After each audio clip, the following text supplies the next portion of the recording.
It's Kevin Paap, President, Minnesota Farm Bureau, farm broadcaster for the day on the Linder Farm Network. Busy this morning.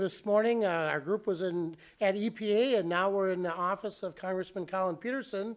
Collin, what can we expect, whether it be RFS, the biofuels, pollinator habitat, and that clean water rule? Any comments? Well, we've addressed most of those issues in the House with bills that have, for example, stopped the waters of the U.S. and we've passed bills to fix this. The problem is they're not picking them up in the Senate.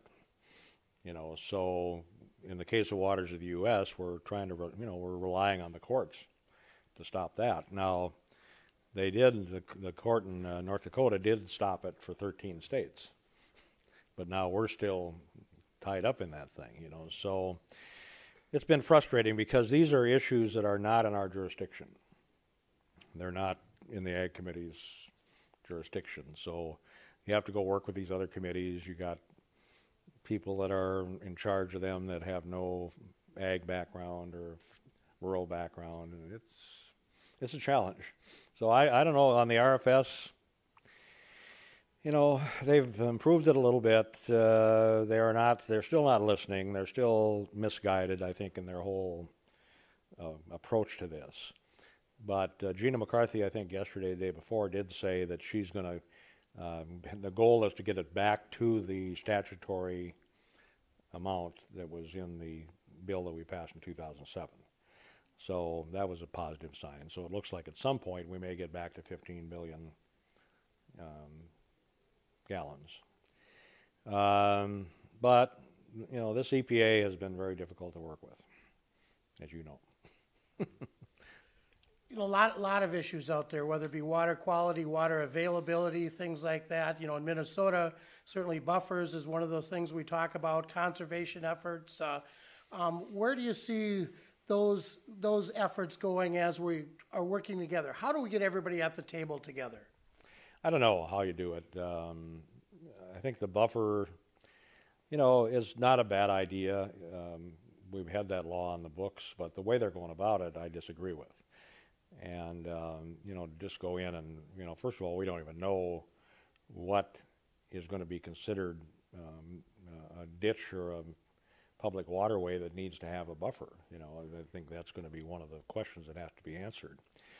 But the problem I have was, we've made great strides in conservation, and what we've been able to do with EQIP and CSP and the CRP and all of this has been, really a big improvement in conservation, water quality, and so forth. The problem, I think, is that a lot of these environmental groups, conservation groups, they are not willing to embrace technology. In agriculture, the reason we're able to do what we're doing and feeding the world is because of technology. And had we not had the technology, we wouldn't be doing what we're doing. But take the buffers, for example. So their answer to water quality is to put in a 16.5-foot grass strip. Well, the technology of today, you do much better with water quality if you tile that than if you put a buffer in.